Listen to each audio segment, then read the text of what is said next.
Hello everybody and welcome to this new video on Freecad, and in this video we are going to see how to work with sketches and how we can start with the sketches in Freecad.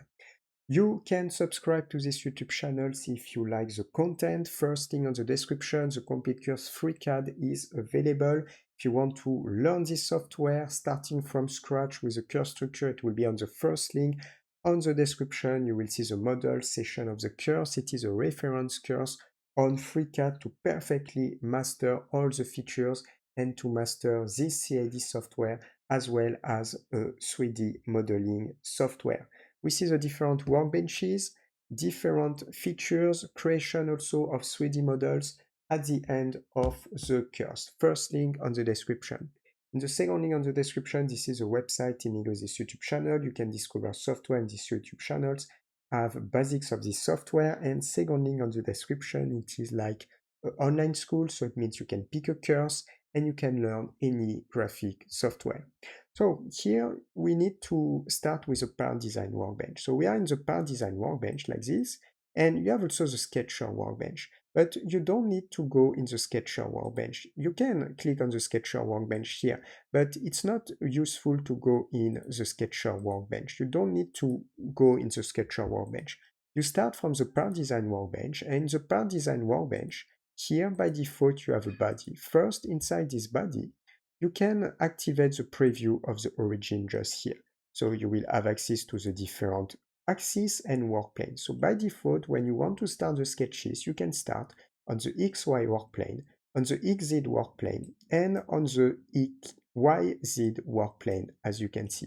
So you can click on the work plane and create a sketch. Or something that you can do, you can also work without the origin, just like this. You can just hide the origin, and you can just activate the body, just double click on the body, and you can click to create a sketch, and automatically he will propose you what is the basic work plane that you want to use, because you have also a tools where you can also create new work plane. So here, if for example I want to start with one of these, I can click here or click on the work plane that I want. If for example I click, maybe I'm going to zoom little out, I want the XY work plane, I will click on this one, validate, and that's it. I will be redirected to my sketcher workbench, and this is the different tools that we can have. I will make another video about how you can work with a constraint. Here we'll focus on basic of the sketch and how you can use this process. First, on the left, you will have a list of the different constraints here and the different elements that you can create.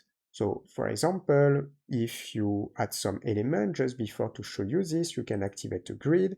And here, for example, we can display a grid. If I turn, you can see the grid on the work plane, and you need to adjust the view in consequences. When you click here, you have also some options like snap to grid, snap to object. You can activate it or deactivate it just clicking here. And when you go on the grid option, you can also activate the grid or deactivate, but you can also change the spacing and define another value. By default, we have 10 millimeter. So you can have different type of tools of conception. So here is the different type of tools of conception. Then you have different type of constraint, and then different type of tool of edition of these sketches.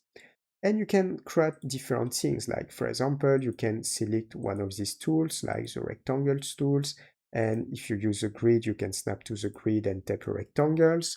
If you want to create a circle, you can create a circles.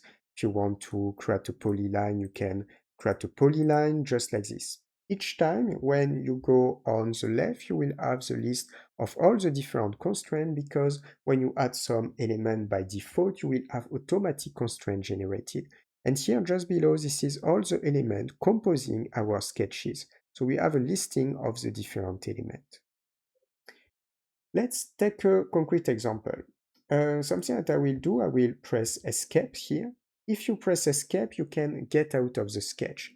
If you want to come back to your sketch, it's not a problem. You just need to come back to your models, double click on the sketch, and you can enter again in the sketch features. If you want to select an entity on the sketch, you just go left click, it will appear in green, and you can select some entity like that. You can also create a frame of selection to select multiple entities at the same time. And deselect with left click. If I want to delete all these elements, I create a frame of selection with left click and I will press delete on the keyboard. Let's create a rectangle from the center. I will create a rectangle here, center rectangles. And if you don't use the grid, because when you start to make more advanced things and you master software, after you will work almost only with the constraint and not with the grid. So I will create a rectangle from the center, and here I can enter two-dimension constraint. So I can type, for example, 200, and I will press tabulation, maybe 120 just here. And if I just press tabulation, I can create my first rectangle just like this. If I want to get out of this sketch, I just click on close and my sketch will appear here. And now on this sketch, I can use one of these features that we have on the Parent Design workbench. For example, I want to make an extrusion, so I will click on the sketch first, and I will activate pad. And I can create my first extrusion. I can define a value just like this. Let's define maybe 16, and I will click and validate. If you want to work on another work planes, you can just click one more times, for example, on create a sketch, and you can click one of the work planes here, but you can also directly click on one of the work planes here. For example, I would like this work plane on this area. I will go left click here, and I will select this work plane. I would like to create something here, and as you can see, I cannot snap on this area.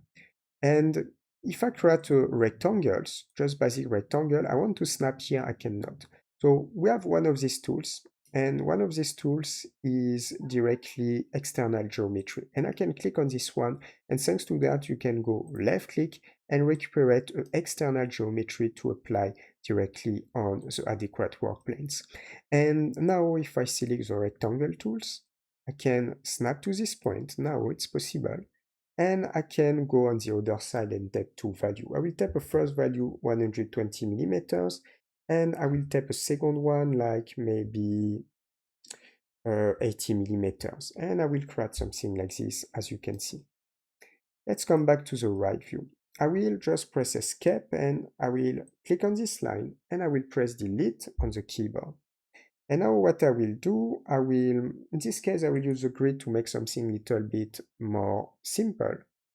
And something that I can do, it is to select, for example, the arc tools.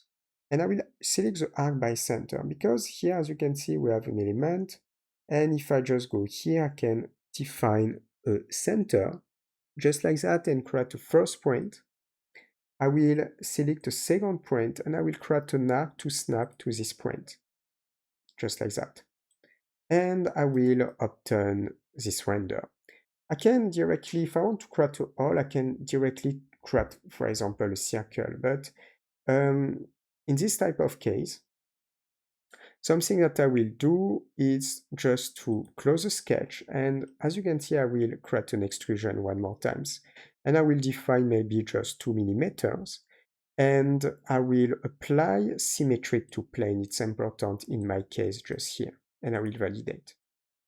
If you want to create a sketch on a face, so you can display a work plane directly on the face. How you can do this? You click on a face, and when you click on a face, you can create a sketch directly on this face. For example, I click on this face, create a sketch, and if I display my grid, as you can see, we are directly on this face, just like that. So the work plane is displayed on this face. So I will align the view, and I will create the circle. I could do this in just one sketch before, but it was just to show you how you can create a work plane on a face and create a sketch on a face. I will snap in this center point here, and I will create a circle, and I will define maybe, let's just step 64, I will validate, and I will get out of the sketch, and I will remove. And I will click on this area, pocket, and I will change the dimension for through all, and I will do something like this. So as you can see, you can create some element. You can click on the face just like this, and I can create a sketch also on this face. And if I display the grid, you can see we are on this face also. So this is something that you can do. I will create a rectangle just like that. I will maybe create a small rectangles on this area just like this. And then I will close the sketch again. And I will use pocket again. I will activate through all and I will validate. And if I want to have the same thing on the other side, I will just click on the pocket just here. So it means the last pocket.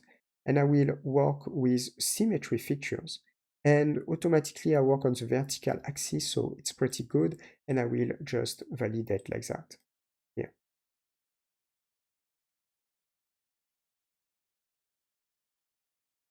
So it's just an example. Something important also for the sketch, you can adjust. What does it mean? It means if, for example, I go in this pocket and I edit the sketch, you can at any moment adjust the sketch. For example, I'm going to go here and I will increase the size of these rectangles. Maybe it's a little too much, maybe like this. I will close, and as you can see, it will impact directly the pocket, but also the mirror features after. So it is something important to know. At any moment you can come back on the sketch and you can edit the sketch, you can move, you can make any transformation, and it's going to be adjusted after in consequences also. So it is something important to know. So we are going to stop here with this video, how you can start with the sketches. If you like, subscribe to this YouTube channel. First link on the description, the complete course. Freecad is available if you want to learn Freecad.